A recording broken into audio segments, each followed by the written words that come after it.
चलिए सबसे पहले सॉल्विटी क्या होता है इसको जान लेते हैं, तो उसके बाद इसमें हेनरीज ला पढ़ेंगे। तो आज हम लोग सॉल्यूशन चैप्टर में सॉल्विटी के बारे में पढ़ेंगे और उसी से रिलेटेड टॉपिक है हेनरीज ला, उसके बारे में स्टडी करेंगे। चलो सबसे पहले समझते हैं कि सॉल्विटी होती क्या है। तो थोड़ा सा इसके बारे में लिखते हैं। अमाउंट ऑफ सॉल्यूट इन ग्राम में होगा आपके पास, कोई भी सॉल्यूट अगर मान लीजिए ग्राम में है, यानी कि amount of solute dissolve in unit volume of a particular solvent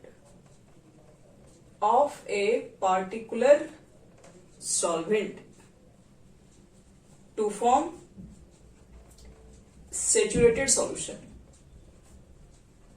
saturated solution under given temperature and pressure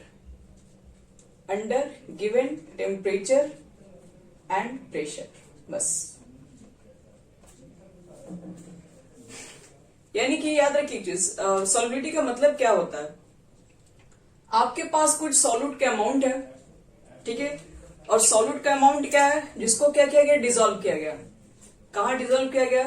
the unit volume of a particular solvent. किसी सॉल्वेंट में किसी सॉल्यूट के अमाउंट को जो कि ग्राम में प्रेजेंट है उसमें डिसॉल्व किया गया। कितने में डिसॉल्व किया गया? तो 1 यूनिट वॉल्यूम के सॉल्वेंट में डिसॉल्व किया गया है, ताकि क्या किया जा सके, टू फॉर्म सेचुरेटेड सॉल्यूशन, ताकि एक सेचुरेटेड सॉल्यूशन बनाया जा सके एक टेम्परेचर और एक प्रेशर के ऊपर। मतलब एक फिक्स टेम्परेचर और फिक्स प्रेशर के ऊपर अगर आप किसी भी सॉल्यूट को किसी particular 1 unit volume of solvent के अंदर डिसॉल्व कर रहे होते हैं, तो इसी को बोलते हैं सॉल्युबिलिटी।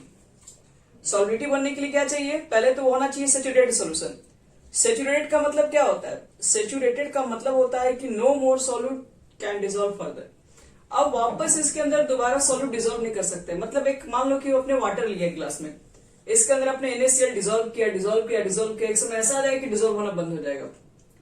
तो उस पॉइंट को जहां पर ये डिसॉल्व होना बंद हो जाता है, उस पॉइंट को बोलते हैं आपका जो सॉल्यूशन है वो सेचुरेटेड बन चुका है, क्योंकि अब इसके अंदर सॉल्यूट फिर से वापस डिसॉल्व इसके अंदर नहीं हो रहा। तो देखो बच्चे लोग बोल सकते हैं कि कोई भी सॉल्यूट के अमाउंट जो कि 1 यूनिट वॉल्यूम ऑफ सॉल्वेंट के अंदर प्रेजेंट है और वो सेचुरेटेड सॉल्यूशन को बना लिया है किसी फिक्स टेम्परेचर और प्रेशर के ऊपर, तो उसे हम लोग क्या बोलते हैं? उस अमाउंट को बोलते हैं सॉल्युबिलिटी ऑफ दैट सॉल्यूशन। चलो अब समझते हैं कि ये जो सॉल्युबिलिटी है वो किस किस फैक्टर पर डिपेंड करता है। सॉल्युबिलिटी जो होता है वो किस किस फैक्टर पे डिपेंड करेगा। तो फैक्टर लिख दो, ऑन विच सॉल्युबिलिटी डिपेंड्स। चलिए सबसे पहला जो फैक्टर होता है इस पर हम बात कर लेते हैं, nature of solvent. First, nature of solvent.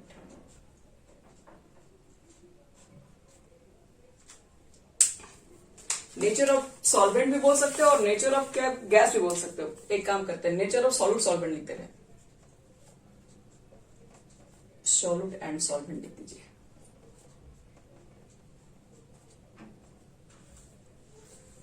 आपने किस तरह का सॉल्यूट लिया है, किस तरह का सॉल्वेंट लिया है, इस पर भी सॉल्युबिलिटी डिपेंड करती है।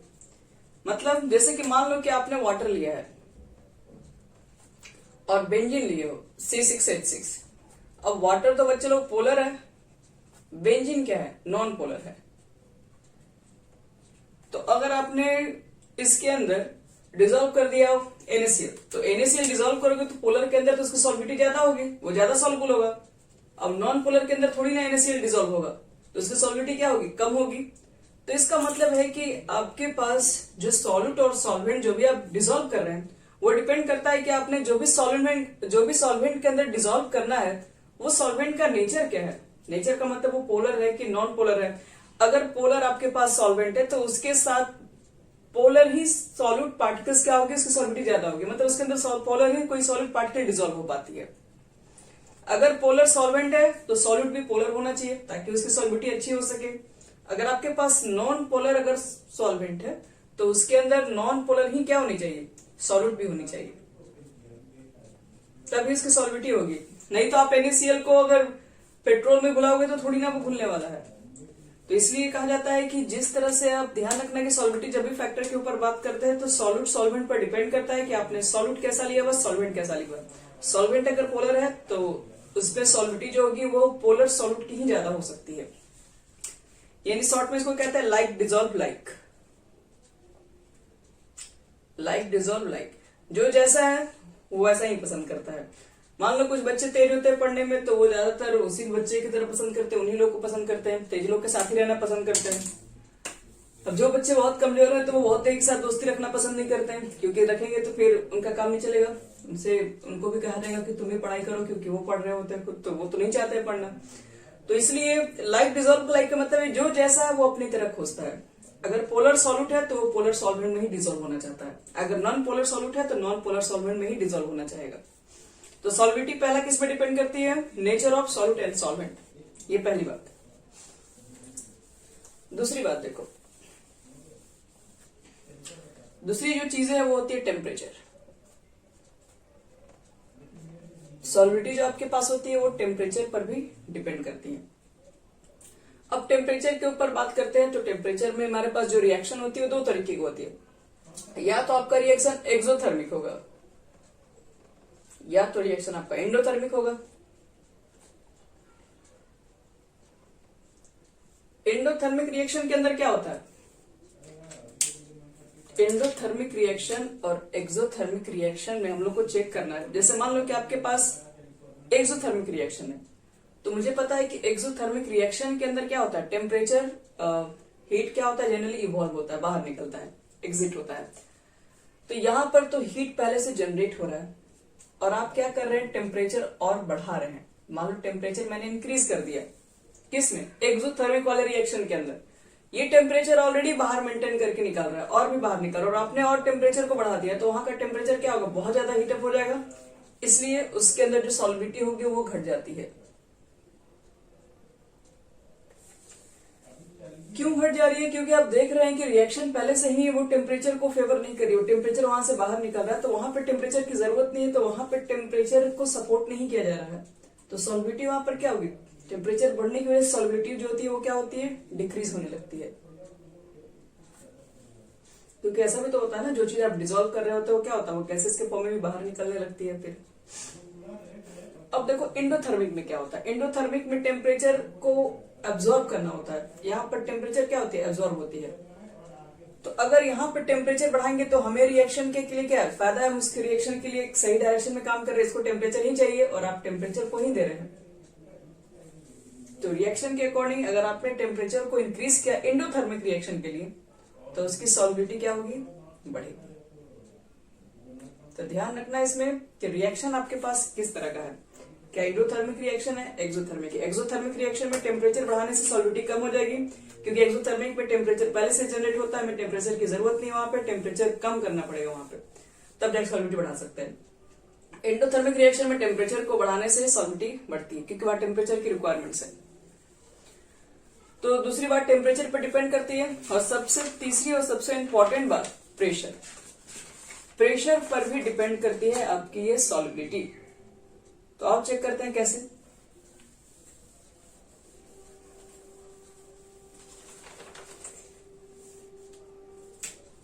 थर्ड फैक्टर है प्रेशर, और प्रेशर पर सॉल्विटी कैसे डिपेंड करती है इसी को एक्सप्लेन किया है हमारे फेमस साइंटिस्ट हेनरीज लॉ। अब इन्हीं के ऊपर बात करेंगे हम।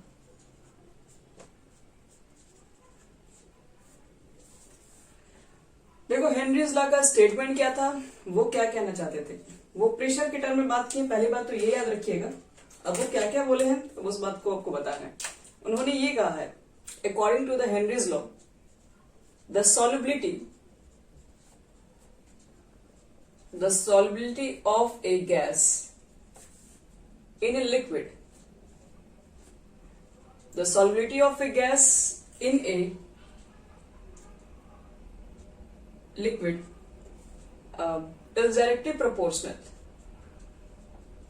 is directly proportional to the partial pressure, to the partial pressure of that gas,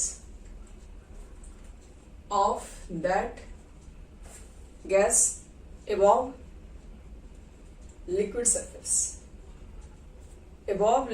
surface, बस यही है कुल मिला के हेनरीज लॉ का स्टेटमेंट। उन्होंने कहा था क्या, द सॉल्युबिलिटी ऑफ गैस। अब किसी भी गैस को मान लो कि हमको चेक करना है कि उसकी सॉल्युबिलिटी क्या है किसी लिक्विड के अंदर, तो वो डायरेक्टली प्रोपोर्शनल क्या होता है, वो डायरेक्टली प्रोपोर्शनल होता है कि partial pressure of that gas above the liquid surface.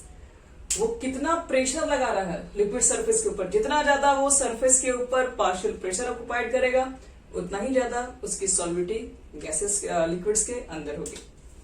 मतलब जैसे यहां समझो, इसमें जैसे मान लो कि आपके पास ये लिक्विड है और यहाँ पर गैसेस मॉलिक्यूल्स है, मान लो कि ऑक्सीजन है, नाइट्रोजन है, हाइड्रोजन है, जो भी है। तो यहाँ पर बहुत सारे गैसेस मान लो प्रेजेंट है। अब जो जितना ज्यादा प्रेशर ऑक्युपाई करेगा वही ज्यादा इसके अंदर सॉल्युबल होगा। उनका यही कहना था। अगर मान लो कि H2 गैस ने ज्यादा प्रेशर को अप्लाई करेगा, इसके ऊपर लिक्विड सरफेस के ऊपर ज्यादा प्रेशर अप्लाई करेगा, तो उसकी सॉल्युबिलिटी भी इसके होगा, इस लिक्विड के अंदर ज्यादा होगा। तो जो जितना ज्यादा प्रेशर बनाएगा उतना ही ज्यादा सॉल्युबिलिटी क्या होगी। वैसे भी सही बात है, अगर ज्यादा प्रेशर लगाओगे तो जाहिर सी बात है ना, वो क्या होगा, वो ज्यादा सॉल्युबल होगा उस लिक्विड्स के अंदर। तो सॉल्युबिलिटी ऑफ जो गैसेस होती है, ठीक है, वो किस पे डिपेंड करती है, वो डिपेंड करती है पार्शियल प्रेशर। मतलब एक जो भी आपके पास एक पार्टिकुलर गैस है, वो गैस कितना लिक्विड सरफेस के ऊपर कितना प्रेशर अप्लाई कर रही है उसके ऊपर डिपेंड करता है। ज्यादा प्रेशर अप्लाई करेगी तो ज्यादा सॉल्युबल है, कम प्रेशर अप्लाई करेगी तो कम सॉल्युबल है। इसका मतलब है कि सॉल्युबिलिटी ऑफ गैसेस क्या होती है, डायरेक्टली प्रोपोर्शनल होती है कि आपके पास वो लिक्विड यानी कि वो गैसेस लिक्विड सरफेस के ऊपर कितना प्रेशर अप्लाई हो रही है। बस अब इसको और थोड़ा डिटेल में समझते हैं। जितना ज्यादा याद रखना गैसेस मॉलिक्यूल लिक्विड सरफेस के ऊपर प्रेशर लगाएगा उतना ही ज्यादा वो गैसेस लिक्विड के अंदर सॉल्युबल भी होगा। यानी उसको ऐसे बोल सकते हैं, इसके लिए एक्सप्रेशन लिखना होगा। तो solubility of gas in liquid, किसी भी गैस लिक्विड में जो सॉल्युबल है वो डायरेक्टली प्रोपोर्शनल किसके बताएं, तो पार्शियल प्रेशर ऑफ गैस का, लेकिन ओवर द लिक्विड सरफेस के ऊपर। या फिर ऐसे भी बोल सकते हो, इसको हम इधर इसको इधर भी लिख सकते हैं, कोई फर्क नहीं पड़ेगा। Partial pressure of gas over liquid surface directly proportional solubility of gas in liquid. आप इस चीज को यहां लिख दीजिए।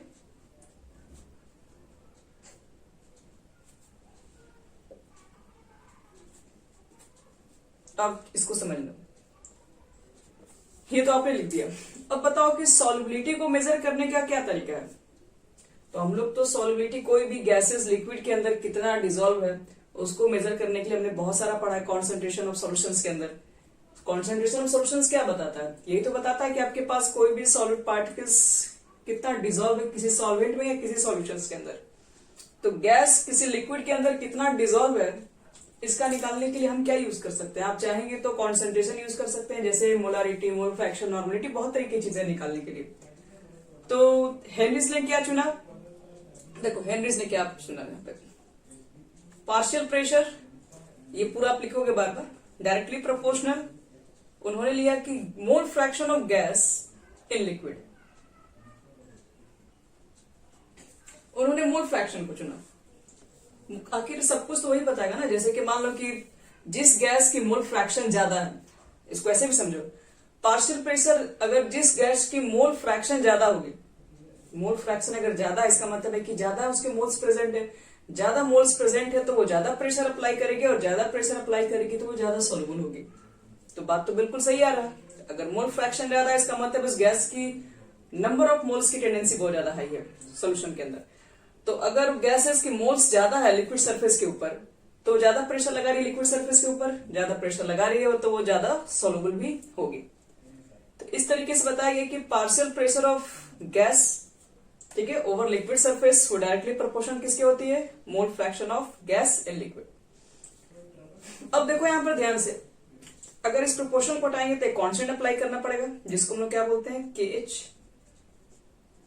गैस इन लिक्विड है, ध्यान रखना KH है।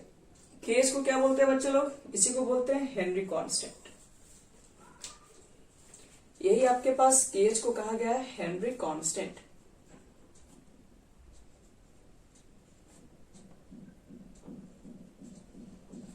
Henrys constant. और अगर आपसे हम पूछे कि KH की अगर मान लो किसी न्यूमेरिकल्स में यूनिट निकालते हैं तो फिर क्या लिखेंगे, तो यहीं से देखो P इज इक्वल टू कितना है, KH into mole fraction of gas in liquid. तो KH की यूनिट निकालना अगर आप चाहेंगे तो KH इज इक्वल टू क्या लिखोगे, P बटे में mole fraction of gas in liquid. P के लिए आप लिखोगे ATM बार, जो भी लिखोगे, मोल फ्रैक्शन की तो कोई यूनिट ही नहीं होती है। तो इसका मतलब है कि जो KH की यूनिट मिलेगी वो या तो आपको ATM में मिल सकती है, या तो बार में मिल सकती है, या तो mm ऑफ Hg में मिल सकती है, या तो टॉर में मिल सकती है। तो इसमें से कोई भी आप ले सकते हो। ठीक है, अब इसके ऊपर थोड़ा सा ग्राफिकल चीज भी हम देख लेते हैं। अगर मान लो कि मुझे इसके लिए ग्राफ अगर खींचना होगा तो कैसे लेंगे हम लोग, तो y इज इक्वल, इसको y मान लो, y is equal to mx। ये स्ट्रेट लाइन का इक्वेशन है, सबको मालूम है, जिसमें हम y एक्सिस पर क्या लिए, प्रेशर को ले लिए, पार्शियल प्रेशर, और x एक्सिस पर आपका क्या है, मोल फ्रैक्शन है। ठीक है, ये मोल फ्रैक्शन है। ये दोनों में क्या रिलेशन दिख रहा है, तो y is equal to mx, एक स्ट्रेट लाइन है जो कि कहां से पास होता है, जो कि ओरिजिन से पास होगा। क्यों ओरिजिन से पास होगा, क्योंकि आप x की वैल्यू 0 पुट करोगे तो p की भी वैल्यू 0 ही हो जाएगी। तो मतलब एक पॉइंट तो इसका 0 0 पर है। डायरेक्टली प्रोपोर्शनल भी है, इसलिए स्ट्रेट लाइन आएगा कुछ इस तरीके से। अगर आप इसको स्लोप निकालना चाहते हैं, इसका स्लोप, तो स्लोप कितना हो जाएगा, y is equal to m, m की जगह पर कितना लिखा हुआ है, KH। तो इस तरीके से आपके पास हो गया हेनरीज लॉ का डिफाइन। अब KH के ऊपर थोड़ी सी बात करेंगे, KH किस किस फैक्टर पर डिपेंड करता है।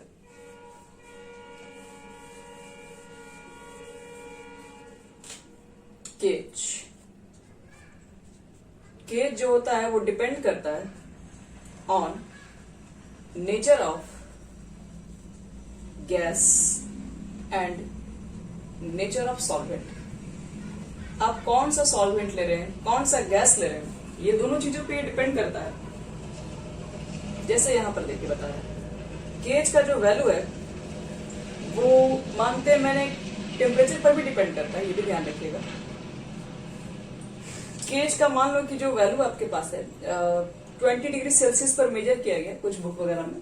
अब उसमें देखो KH के लिए कुछ गैसेस के लिए सॉल्युबिलिटी के लिए उसका मान लिखा गया।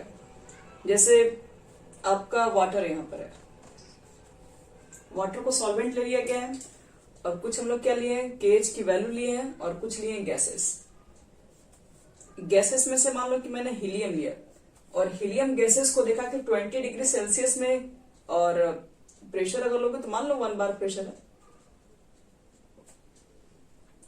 तो प्रेशर और इतना टेम्परेचर को फिक्स जब मैंने कर दिया, सॉल्युबिलिटी का मतलब क्या बताए थे, कोई अमाउंट ऑफ सॉल्यूट जो कि डिसॉल्व किया जाता है 1 यूनिट वॉल्यूम, ताकि बन सके एक saturated solution at fix temperature and pressure. Temperature pressure को फिक्स करके मैंने क्या किया, कुछ गैसेस लिया, जैसे हीलियम लिया, हाइड्रोजन गैसेस लिया, ऑक्सीजन गैसेस लिया, और इसकी सॉल्युबिलिटी चेक किया कि वाटर के अंदर कितना है। ठीक है, उसके बाद सबके लिए KH वैल्यू को निकाला।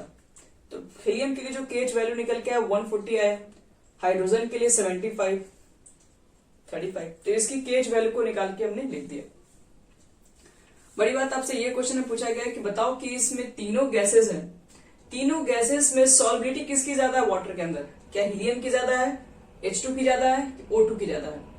तो ये चीजें हम KH की वैल्यू को देख के कैसे बता दें, इसी के ऊपर बात करेंगे। आपके पास ये क्वेश्चन दिया जा सकता है, ये आपके पास गैसेस होगा, KH का वैल्यू होगा, आपसे पूछ देगा कि इसमें किसकी सॉल्युबिलिटी ज्यादा है सॉल्यूशन के अंदर।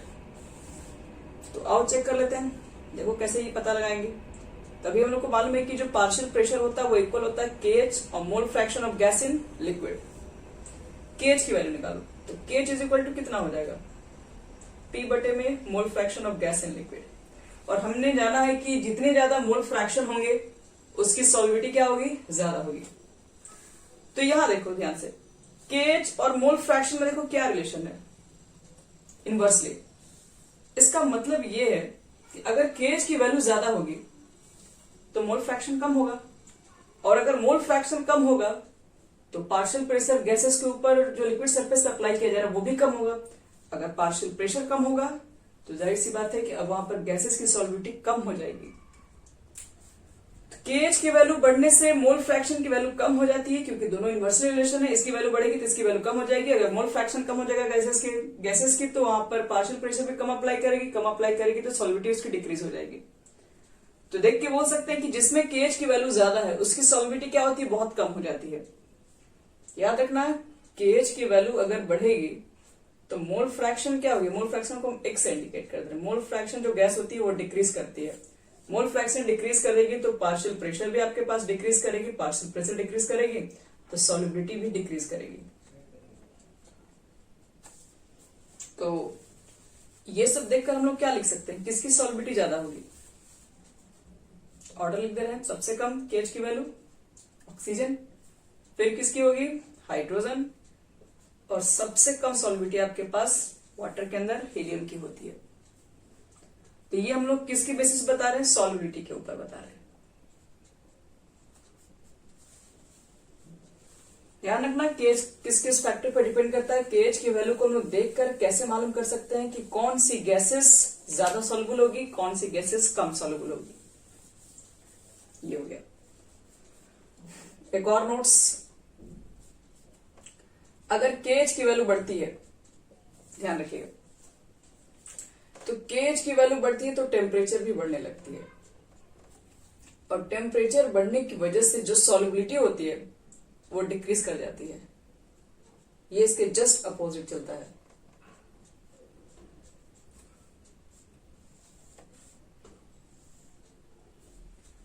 क्यों? क्योंकि हम लोग जानते हैं केएच की वैल्यू बढ़ती है तो सॉल्युबिलिटी ऐसे भी डिक्रीज करती ही है। ये दोनों में रिलेशन तो हमें पहले से ही मालूम था।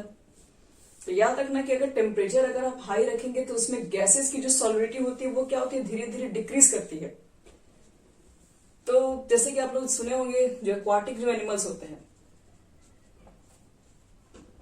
जैसे मछली वगैरह हो गया, जो भी पानी में जो रहते हैं वो ठंडे पानी में ज्यादा कंफर्टेबल रहते हैं गर्म पानी के कंपेयर में। तो ऐसे क्यों? तो अगर कोई भी एक्वाटिक एनिमल्स है तो उसको भी चाहिए ऑक्सीजन चाहिए। ऑक्सीजन कहाँ चाहिए भाई? तो ऑक्सीजन जो होती है उसको लिक्विड में डिजोल्व मिलती है, मतलब वो रिवर में है तो रिवर के अंदर क्या है, वाटर है, तो वाटर के अंदर ऑक्सीजन गैसेस तो डिजोल्व होती ही है।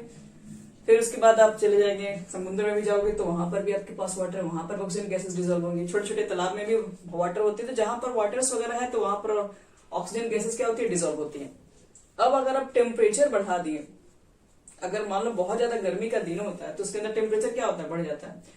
टेम्परेचर अगर बढ़ेगा तो क्या होगा, टेम्परेचर बढ़ेगा तो उसके अंदर सॉल्युबिलिटी क्या होगा, देखिए टेम्परेचर बढ़ने से सॉल्युबिलिटी डिक्रीज कर जाती है। इसका मतलब है कि इसके अंदर जो डिजोल्व जो ऑक्सीजन है उसकी सॉल्युबिलिटी धीरे धीरे क्या हो जाएगी, कम हो जाएगी, मतलब ऑक्सीजन कम होने लगेगा। अब अगर ऑक्सीजन अगर कम होगा तो वहां पे जो एक्वाटिक एनिमल्स है वो अच्छे से रह नहीं पाएंगे, इसलिए वो मर जाते हैं। तो ध्यान रखिएगा इस बात को कि आपके पास एक्वाटिक एनिमल्स जो रहते हैं वो कोल्ड वाटर में काफी अच्छे से रह पाते हैं, क्योंकि उसमें ऑक्सीजन की डिजोल्व जो पावर होती है वो ज्यादा होती है। अगर आपके पास हॉट वाटर है तो उसमें ऑक्सीजन का डिजोल्व बहुत कम होता है, जिसकी वजह से वो कंफर्टेबल फील नहीं कर पाते हैं। तो ये पूरा हमारा सॉल्युबिलिटी का सारा फैक्टर्स हो गया कंप्लीट। हेनरीज लॉ के बारे में सब कुछ आपको बता दिए। अब बता रहे हैं कि लिमिटेशन। ये क्वेश्चन पूछा भी हुआ है एक्वाटिक एनिमल्स में, तो हम आपको वो नोट्स जो दिए थे उसमें सब लिखे हुए हैं, वो मिल जाएगा उसमें से। चलो लिमिटेशन देखते हैं इसमें। क्या हेनरीज लॉ का जो फॉर्मूला वो हर जगह एप्लीकेबल है? नहीं, हर जगह एप्लीकेबल नहीं है। कहां का एप्लीकेबल नहीं है वो चेक करते हैं। लिमिटेशन इसकी क्या है, लिखो Henry's law is applicable. Henry's law is applicable कहां पर? तो फर्स्ट में लिखना है ए पे, the pressure should be low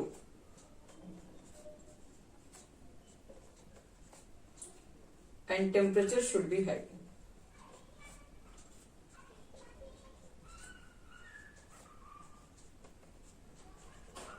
that is the gases should behave like an ideal,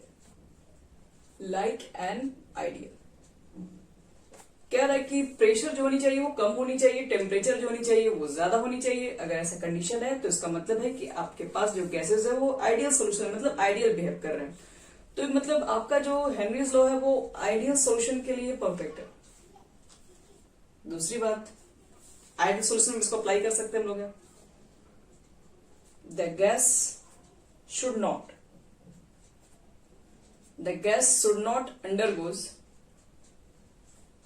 undergo compound formation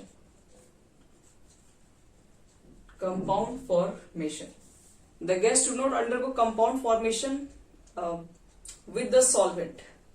एक तो आप जो गैसेस डाल रहे हो वो सॉल्वेंट के साथ पहली बात की कोई कंपाउंड नहीं फॉर्म करनी चाहिए, और ना वो एसोसिएशन किसी तरह का शो करना चाहिए, एसोसिएशन और डिसोसिएशन इन द सॉल्वेंट।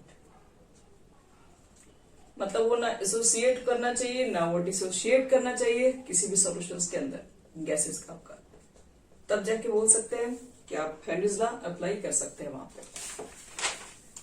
चलिए ये दो बातों को ध्यान में रखना, एक तो आप आइडियल सॉल्यूशन के लिए अप्लाई कर सकते हो, और दूसरी बात कंपाउंड, एक तो ये गैसेस लिक्विड्स के अंदर किसी के साथ कंपाउंड नहीं फॉर्म होनी चाहिए, ना एसोसिएशन ना डिसोसिएशन का कोई केसेस नहीं होनी चाहिए। पहली बात ये हो गया इसका लिमिटेशन। बच्चे लोग लिमिटेशन हो गया पूरी तरीके से कंप्लीट।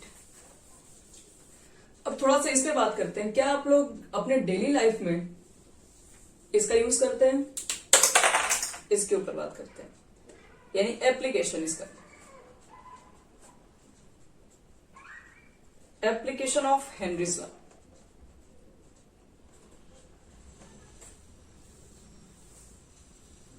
क्या सही में इसका यूज होता है? बिल्कुल होता है। पहला जो कि आप लोग हर लोग यूज करते हैं, in the production of carbonated beverage. जो सॉफ्ट ड्रिंक वगैरह होता है, कोल्ड ड्रिंक वगैरह जो होता है, ठीक है, तो वो सब जितने सारे ड्रिंक्स होते हैं उसके अंदर क्या होता है, CO2 को डिसॉल्व किया जाता है। जितने आपके पास सॉफ्ट ड्रिंक या सोडा वाटर्स वगैरह होती है उसके अंदर क्या होता है, आपके पास बोतल के अंदर CO2 को हाई पार्शियल प्रेशर मतलब हाईली प्रेशर के साथ उसके अंदर क्या कहता है, डिसॉल्व करता है। जैसे ही आप उसको ढक्कन खोलते हैं तो क्या होता है, CO2 गैस बाहर रिलीज हो रही है। सबसे पहले वो जो गैसेस बाहर निकलती है वो CO2 गैस ही होती है। तो यानी कि हम लोग देखते हैं बहुत तरह के जो सॉफ्ट ड्रिंक वगैरह फैक्ट्री होती है उसमें क्या होते हैं, हम लोग गैसेस को डिसॉल्व करते हैं। कैसे? तो प्रेशर अप्लाई करके डिसॉल्व किया जाता है। ऐसा नहीं कि आप हाथ से गैस लिए उसके अंदर डाल दिए चला गया, आपसे गैस नहीं पकड़ाएगा। उस गैस को डिसॉल्व करने के लिए आपको क्या करना पड़ता है, प्रेशर के द्वारा मतलब हाई प्रेशर से अप्लाई करते हैं ढक्कन को बंद करके। दूसरा देखो, दूसरा होता है फोर क्लाइंबर्स और people living at high altitude.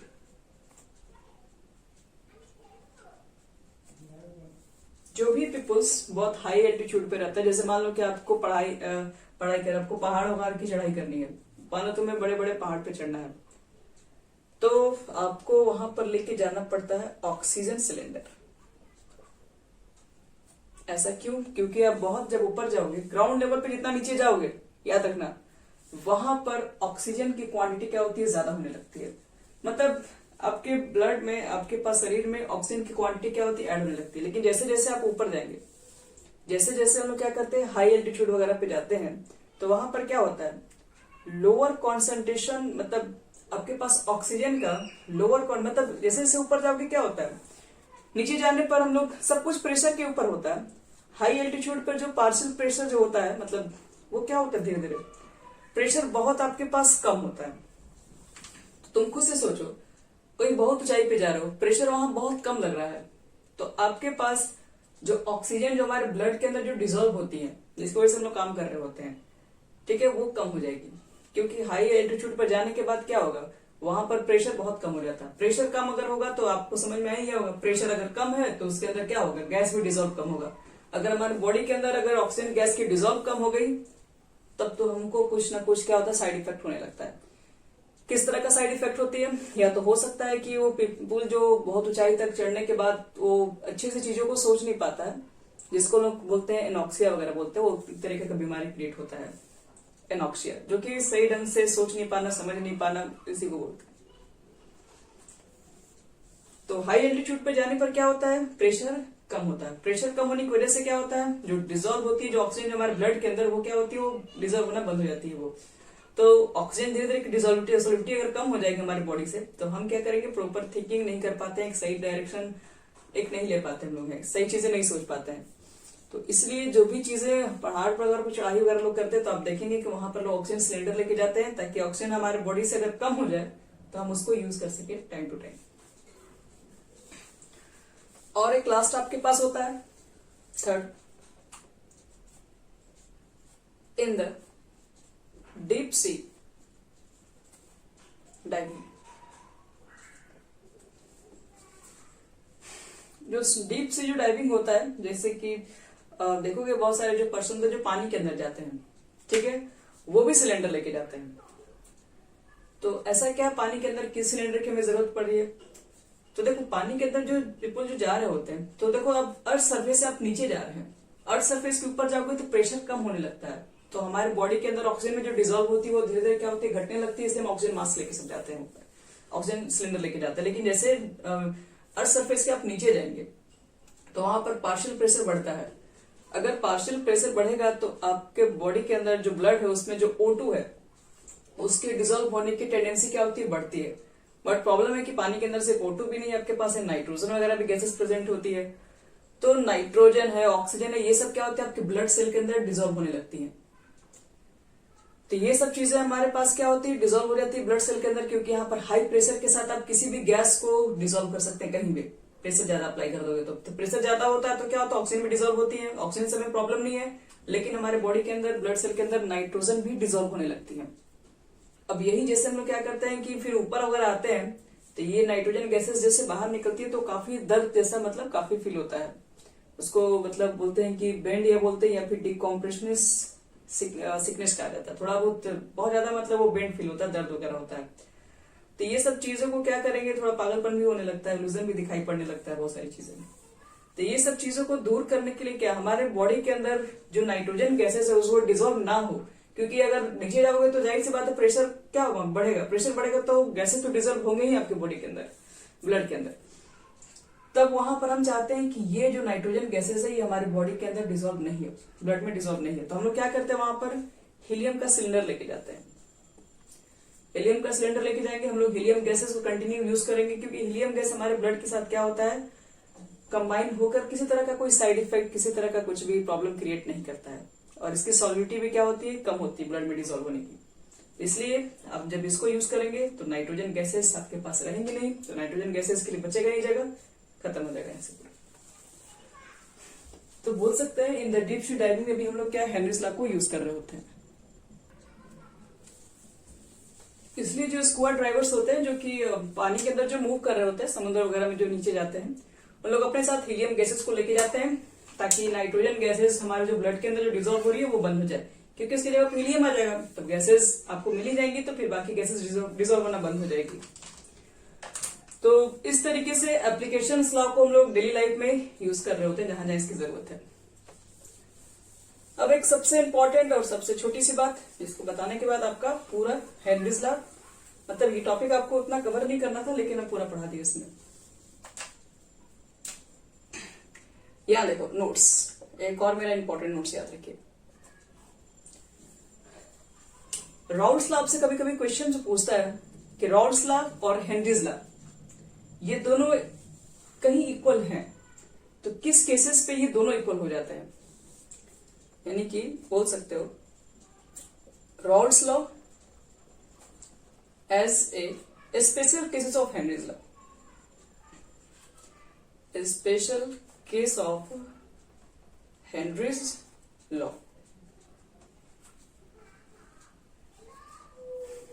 जैसे हम लोग राउल्स लॉ को देखेंगे, अकॉर्डिंग टू राउल्स लॉ, अगर राउल्स लॉ को आप लोग देखो तो P इज इक्वल टू क्या लिखते हो? P नॉट ए एक्स और हेनरीज लॉ को अगर हम देखें अकॉर्डिंग टू हेनरीज लॉ, तो हेनरीज लॉ को क्या देखते हैं, पीए, यहां पर आप केएच लिखते हो और एक्स से लिखते हो। किस कंडीशन पे दोनों को इक्वल लिख सकते हैं आप भी समझिए। तो ये तो पहले से इक्वल है, ये पहले से इक्वल है। अगर ये दोनों अगर इक्वल हो जाए तो फिर तो राउल्स लॉ और हेनरीज लॉ दोनों का ही सेम वैल्यू, मतलब दोनों से पार्शियल प्रेशर निकालेंगे तो दोनों से सेम ही निकल के आएगा। तो बोल सकते हैं कि इफ के एच यानी हेनरी कांस्टेंट और ये तो क्या होता है vapour pressure of pure state, then both, अगर ये दोनों इक्वल है then both Henry's law and Raoult's law equal. अगर ये दोनों कंडीशन सेम हो जाएंगी तो ये दोनों फिर इक्वल हो जाएगा। इस तरह से हमारा हेनरीज लॉ कंप्लीट।